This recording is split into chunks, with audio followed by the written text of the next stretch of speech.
Welcome to Clearing the Clutter Inside and Out with Julie Coraccio. Every Tuesday at 1 p.m., Julie interviews experts on all areas of clutter: physical, mental, spiritual, and emotional. A clutter coach and professional organizer, Julie also offers tips to help you get clutter-free for a more joyful and fulfilling life. I would like to thank today's sponsor, RYB Professional Writing Services. They are certified professional grant writers and also pen press releases and social media copy to get the word out about your business. For more information, please visit reawakenyourbrilliance.com/writing. You know, you've probably seen the Hoarder show on TV and how they go in and clean up everything, but what about afterwards? How is a community affected?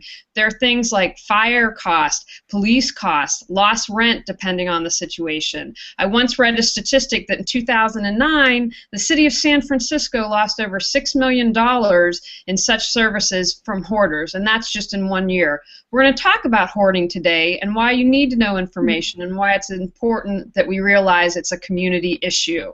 With a history of moves and transitions, Susan Gardner has finessed sorting through possessions. She helps people clarify their priorities while navigating layers of belongings and emotions. Finding homes for the different types of things in our space brings great joy and satisfaction, a trait that becomes contagious in the organizing experience. Susan enjoys living in the Nashville area with the richness of natural beauty, artistic expression, and diverse community. Especially, she enjoys being part of groups that increase our community's sustainability through ecological and lifestyle shifts, enriching local neighborhood and regional life. Welcome, Susan. Thank you. It's good to be here. How would someone know if they or someone they know is a hoarder? They would have a whole lot of stuff, and they would not be able, with all of this stuff, to use their house in the way that is normal. It may be that the couch there's 12 inches for sitting, and the rest of the couch is filled up with paper, magazines, stuffed animals, you name it.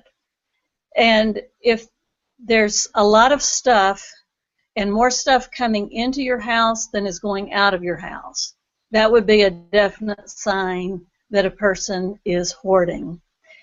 In the Diagnostic and Statistical Manual for Mental Health Disorders, hoarding has been listed now as its own separate disorder, and there are the things that say that you're a hoarder is you acquire excessively and have more stuff that is coming into your house than is going out of your house, and that there is distress with the idea of discarding. The second is that the house is not able to be used in its intended purposes.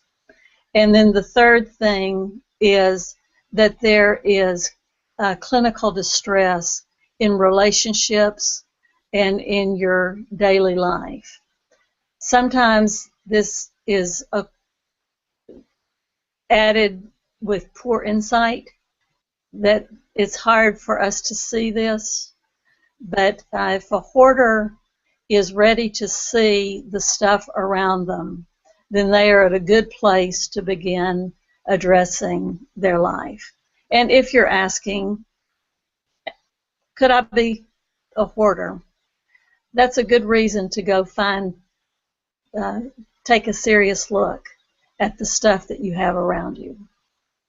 Why should people care if they aren't hoarders or they don't know someone is and they're not personally affected by it? Because we are interconnected as people, and what affects you affects me. And the reality is that about 1 in 30 people do hoard. Rarely do I go and speak with a person and tell them that I work specifically with those who hoard or are chronically disorganized. That they don't say, oh, my aunt, my boyfriend, my cousin, I think my neighbor may be a hoarder. That 1 in 30 is very easy to believe. We used to call them pack rats. And I can remember as a child, I went into the home with my parents of a doctor. And that was the first time I had walked through goat paths. and there were all these medical journals, newspapers, magazines stacked up on both sides, and then we went into a room, and there were more treasures in there than I could ever imagine seeing. I would love to go back to that room knowing what I know now and see exactly what this woman had hoarded. But there was just enough room for the four of us to sit, and no more room than that. How does hoarding affect our relationships? If you're living with a person who hoards, every aspect of your relationship is taken up in some degree with the stuff that is there. In some houses, a person can be a hoarder, but they can have the front rooms clean and organized and orderly. But often that is because the non-hoarding person has taken it upon themselves to fix things and to keep it together. And that expends a tremendous amount of emotional and relational energy. And then if you go back into a bedroom that is stacked up with clothes, stacked up with boxes of shoes, stacked up, one of the normal things to find in the home of someone who hoards or is chronically disorganized are containers, things to organize into, because there's the story of lots of failed self-help attempts. Children find themselves dealing with hoarding parents and find the financial toll of their parents' stuff to be overwhelming. Fear for their safety. And then in the church, we found people that were hoarding there. And sometimes they would withdraw. And it would be after they had withdrawn from the activity that they loved so much that we would discover that they had this tremendous burden at home that had affected the way that they were coming out and present with other people. That's really a lot to bear, and it's hard to acknowledge and hard to understand, but affects every aspect of our relationships. Can you talk a little bit about the cause of hoarding? Is it something like a trauma that happens to someone, which I could assume when they're a child or even as an adult, or is it something that's in our DNA, such as a mental illness, that it just might happen? It is both of those. That we have learned that there are things that are going on in the brain that cause a person to have indecisiveness, to have trouble getting plans for how to deal with stuff in order. There is a trauma often will trigger what is already happening inside of the brain. I lead a group called Buried in Treasures. And in that group, one of the common themes is people have trouble making decisions about how to let go of things. And a lot of them speak of times when they did have a trauma that triggered them to be out of control in a way that they were not able to get back together. One person, for instance, had divorce, and when she moved out of the house and moved into a condominium, she moved all of those boxes, and they still sit in the middle of her room today because she just can't deal with the emotion and can't deal with the challenge of getting this out. Can you talk a little bit about affluenza and its effect? Recently, there was a case that is not the type of affluenza that I'm talking about. A young man used the affluenza defense to be able to say, I'm rich, I've been raised in this coddled way, and I don't have any sense of how to behave, and so I'm not responsible for my actions. This is not the type of affluenza that I'm talking about. Back in the 90s, there was a movement, and that term was coined. And it's basically talking about how to find ourselves grounded with voluntary simplicity in the midst of a world where it is so easy to have lots and lots and lots of things. We can acquire and buy things easier than ever before. some of that buying, it's online, so 24/7 you can be shopping and getting things easily. There's also a concept of planned obsolescence.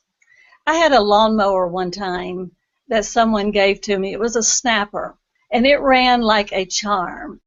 And if I would sharpen the blade every once in a while, it had a perfect cut. Well, 3 lawnmowers later, the person who gave me that lawnmower said, "Darn, I sure do wish I had never given you that lawnmower. I have been through 3, and that snapper is still running." Things are designed to break down today.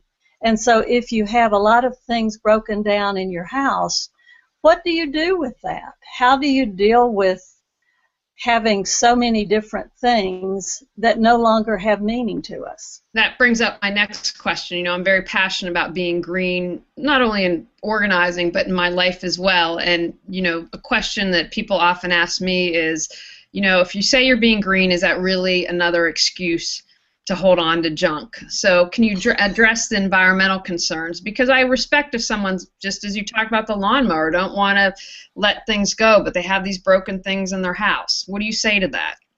There is a very challenging issue with environmentalism, because often those are beliefs that become in conflict with the person's goal of letting go of things. And in order to not fill the landfill, often a person's house will become a landfill in itself. And this is so sad to hear. And when people try to do recycling, it becomes overwhelming. Where do you recycle? Old videotapes was just the question that we were dealing with in our group. Where do you recycle old compact disc and these types of things? It's easy to know how to recycle paper, plastic, cardboard, etc. But when we get into trinkets and just the different things that we accumulate in life that will no longer sell, or you don't really find it a thing to donate, how do you deal with things that their next step is the landfill? If you have such environmental concerns that you don't want to fill the landfill. And it's sad to watch someone be in so much conflict as their house becomes increasingly full, but their value for environmentalism is in conflict with their belongings. And in the area where I live, there's a place called the Scrap Exchange, and so that's a great resource, because what they do is they will throw birthday parties for kids who will come in and create things, or artists create things out of quote-unquote junk that other people have discarded. So that's for our community, that's a great resource. That's another way, and if they have those concerns, but not every community has that. And one of the things that I teach is there are the 3 R's that we all know: reduce, recycle, reuse. But there's a 4th R that is important for people who have hoarding tendencies to learn, and that is refuse. Come into your house in the first place. One of the sad experiences is that people who already accumulate a whole lot of things become the dumping ground for family and friends for other things. Oh, so-and-so collects things, let's just give it to her. And that adds to the problem. And so learning how to refuse to bring things into the house is the first big step. Refusing relates to how we acquire and how we choose what even comes into our space to begin with. I'm curious, do hoarders have co-occurring disorders? For instance, could you be a hoarder and also depressed, or a hoarder and suffer from anxiety, for example? At the beginning, when hoarding was being researched, it was researched under the umbrella of obsessive-compulsive disorder, OCD, and the treatments early were ones that were effective with a person who had OCD. But after a while, they realized that these treatments weren't working for most people, and began learning new research that would allow them to do particularly cognitive behavioral therapy in responding to the hoarding tendencies themselves. But one of the most common co-occurring disorders is depression. And over 50%, 57%, in fact, have a co-occurring depressive episode, clinical depression.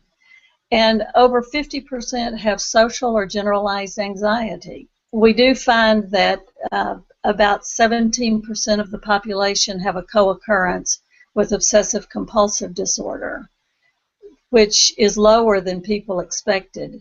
Sometimes there will be things, if you have OCD and don't want to touch things that have become dirty, then you can have things that accumulate under those circumstances. ADHD is another co-occurring disorder that often affects the decision-making ability and a person's way of processing.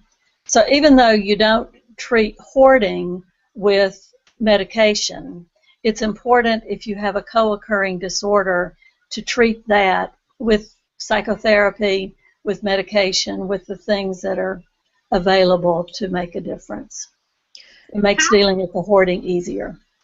How can you approach someone that you think might be a hoarder? The first thing that I recommend is that you read a book by Michael Tompkins called Digging Out. It's a book on how to do harm reduction and to develop conversations that can first not address getting rid of things, but to address instead making passageways 2 feet wider all through the house, making sure that exits are not blocked, making sure that the stove is clear. And these are harm reduction strategies that allow you to address not getting rid of things, but being safe in your environment and more productive. So that's the first thing that I recommend. The second is learn how to anticipate crisis points that will come in a person's life. For instance, if you know that your mom is in poor health and at any time could have a medical emergency, that would be a time to prepare saying what you will say when she falls and breaks a hip and has to come home, and prepare to do a clear out of her things to make it safe for her to be back, even though you know that won't affect the hoarding situation. Resources, I think that's a great book to recommend for people to get started. But, as a professional organizer, it's expensive. One of the biggest things that would drive me nuts about these TV shows is in 48 minutes, because it's an hour, but we have the 12 minutes of commercials, this 3-story house that was filled to the gills is magically cleaned out in an hour. And so I think there's a huge misperception out there about the amount of time. And I would say this not only for hoarders, but when it comes to cleaning your garage or your closet, it takes more time. Now, I have to pay for services. So what other options are there for people who just like, we can't afford a professional organizer? I love to do organizing of teams, and the person can find out what kind of support is available through the church, through family, through close friends, through people who have vested interest in my long-term health. And a professional organizer who is trained in working with people who hoard can be an effective team leader, and to work alongside a therapist who is addressing the deeper issues of the hoarding roots and the core values that are being affected. The professional organizer as team leader can, number one, train people for how to be present in the room. If I go into a place that is hoarded, I always ask permission to touch anything. And if I accidentally hit something with my arm, I will apologize for having touched this. It's very important to learn that even if things look of no value to us, they have value to the person who is there. And we aren't the ones that can assume what is trash and what is treasure.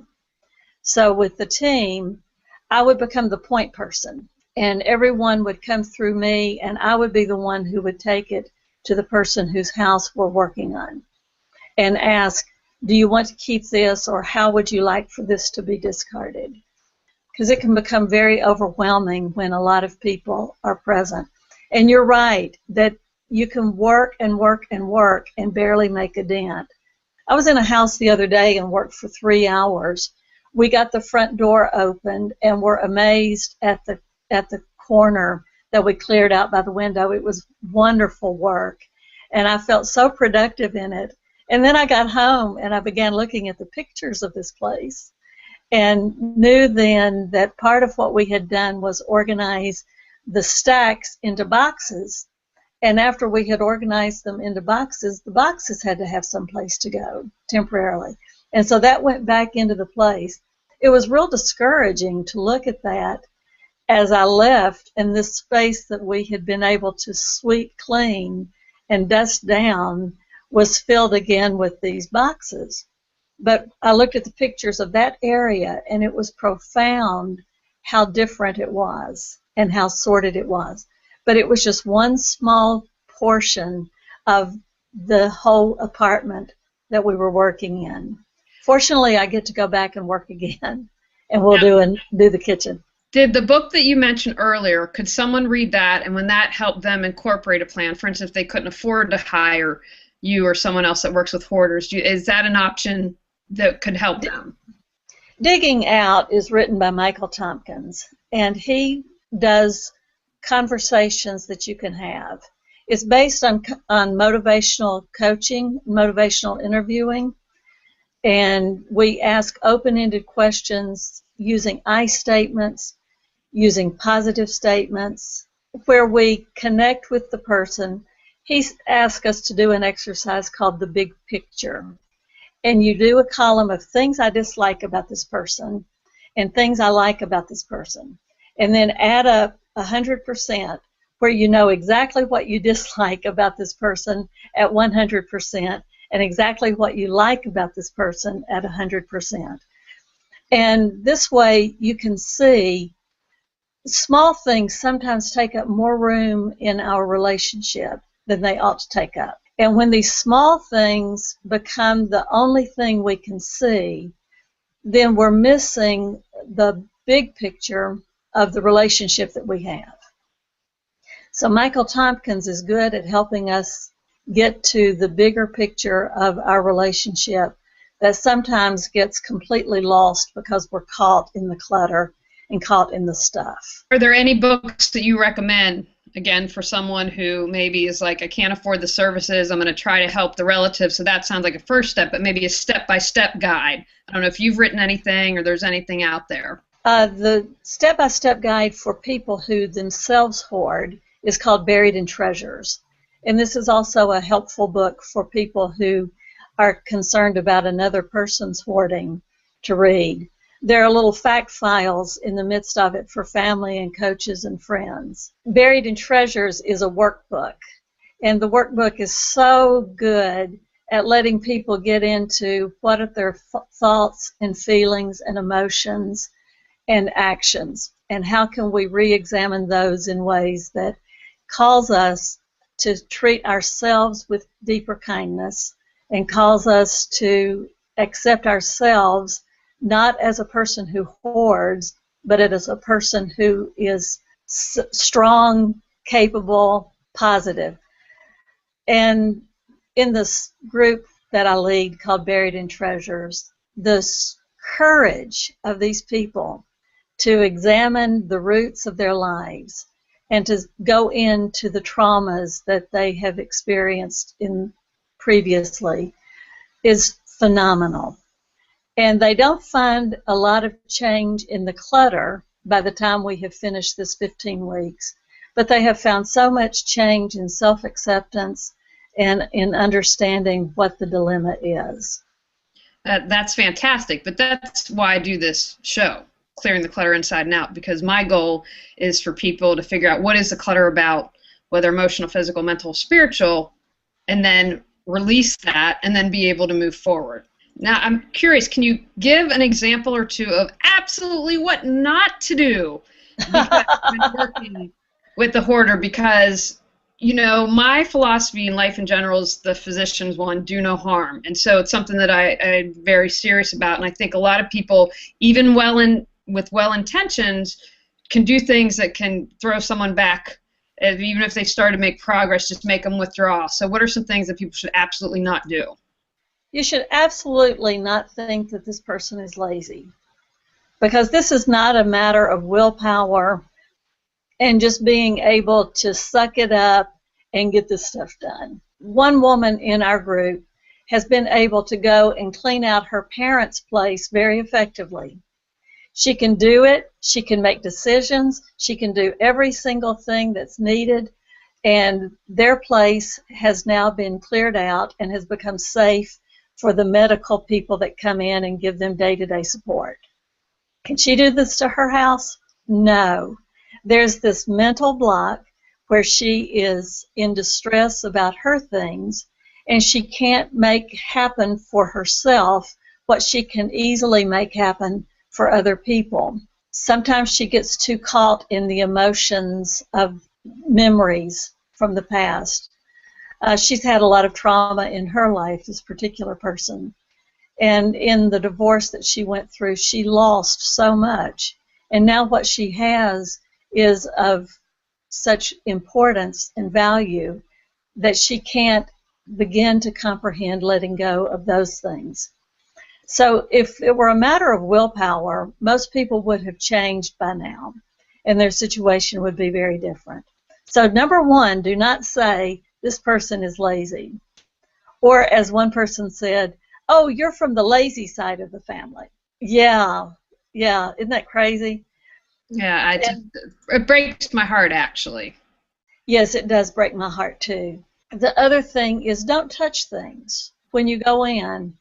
If there's what we call a goat path that's 15 inches wide, and you're having to be careful to go through and not touch things, try not to. And if you are going to touch something, ask permission first.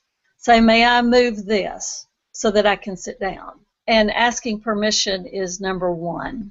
Don't remove anything without permission. Sometimes people will think, I can just take out a bag every week, and they don't know what's here, so it won't matter. A hoarder does not see things in a linear way like most people do. Instead, they see things in a spatial way.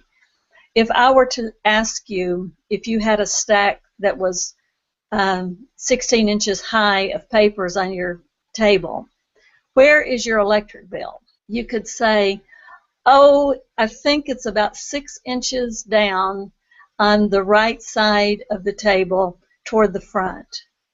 And so spatially, they can get in touch with where things are. They can just spatially tell. So don't take things.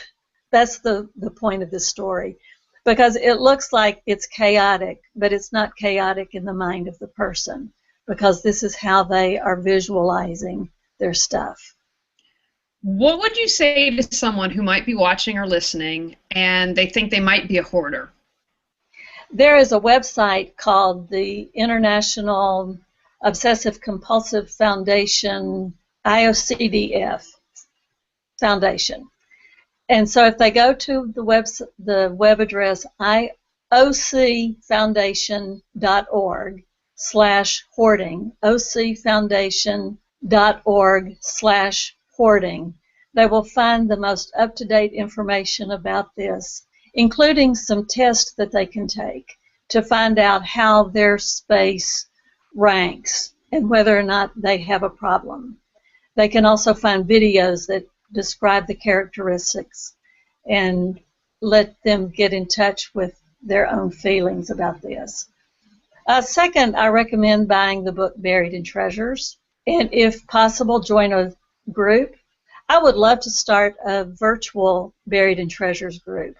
So if anyone listens to this and thinks, well, I'm not in Nashville, so I can't go to your group, reach out to me anyway, because if I had 5 people that were interested in doing this virtually, I would start another group at no cost, just because I want people to know that there is hope and they don't have to stay in the patterns that they're in. Ask yourself, how well do I make decisions? Because people who hoard have trouble making decisions. When you go out to dinner, do you have trouble figuring out what to order from the menu? Do you have trouble deciding where you're going to go to begin? This decision making gets compounded in a hoarding situation. So that might be something that you would notice about yourself. What are your thoughts that we as a society or in our individual communities need to do to start working with hoarders? You know, at the beginning I mentioned that statistic, and I had tried to find an up-to-date one, but that was back in 2009, and that's just one city. I mean, I love how you've talked about connections and things, but there's also that cost of hoarding. A study in Melbourne, Australia said that the cost for firefighters in responding to a home that has been hoarded is 8 times the normal cost for response. A lot of city governments end up being faced with having to condemn houses that have become so overwhelmed with the clutter and have become damaged by all sorts of water damage, roofs that were not repaired, broken windows. Repairs get deferred when a person is hoarding, and this often causes a lot of complex problems that would have been avoided if small things could have been done early on. It's not unusual for the city to have to deal with a place that has become condemned. That adds taxpayer dollars. The house where I was talking about working so much in that one front was with the Metro Housing Authority, doing some work pro bono for them. There's just tremendous cost, financial cost and burden to the city, not to mention the burden to family members when they find themselves in a situation. One time a woman's sister died suddenly and sadly, and it was at that point that she learned that the family home had been hoarded and was no longer inhabitable. And the shock on her face and the loss of so many layers of security and a sense of home and family became devastating. I was able to go in from the front of the house to the back in 3 hours to find out what the situation was that was not visible from the front door. Later, I'm happy to say she got a team from her church and other family members, and they were able to save that house, and it's a wonderful place now. I want to increase awareness of hoarding among the community, so I speak to civic groups and church groups and psychotherapist associations and try to raise awareness that hoarding not only is a mental health disorder, but also that hoarding has some treatments now that are effective and can make a difference in a person's life. This is new. Being able to treat the hoarding is something that is fairly recent in our understanding, and I find great hope in that. Wonderful. Do you have any final thoughts you'd like to share on hoarding as a community issue? Well, I would like to tell you about a processional that the early church used to do called the tripudium. They would process into church by going 3 steps forward and 2 steps back, 3 steps forward and 2 steps back. And they did this until they had come in and faced the altar and then went and took their place. The reason they did this was to remind themselves that our life isn't a steady progression. Our life is a progression of going forward and going backwards, going forward and going backwards. And as long as we keep our eyes focused on the place that we intend to go, in the church it was the altar or to the place of God, but in the hoarder's life, as long as we keep our eyes faced in the direction that we're going to, even if we backslide and go back 2 steps or 3 steps or 4 steps, as long as we don't physically turn away from the direction that we intend to go, then we're going to be continuing to make progress. So don't be afraid of backsliding. Don't be afraid if it takes a long time. Just keep your eye on the prize. Excellent. Now, I always like to ask this, any final tip on any area of clutter and helping people eliminate it? Ask this one question when you see something that you're wondering about. Is this item more important than the real estate place that it's taking in my house? Is this item more important than the space it's occupying? And if the answer is no, then it's time to discard or throw away or recycle that item. Fantastic. Now, Susan, how can people learn more information about you? They can go to my website, clearingthewayhome.com, and feel free to call me, and we can talk about your own personal situations. Thanks again to today's sponsor, RYB Professional Writing Services. They are certified professional grant writers and also pen press releases and social media copy to get the word out about your business. For more information, please visit reawakenyourbrilliance.com/writing. I want to thank everyone for listening. So go out there, release some clutter to create the life you deserve and desire. Thanks for joining us on Clearing the Clutter Inside and Out. You can find out more about Julie Coraccio and her services at reawakenyourbrilliance.com. We'll see you here next Tuesday at 1 p.m. Remember, the journey of 1,000 miles begins with one step.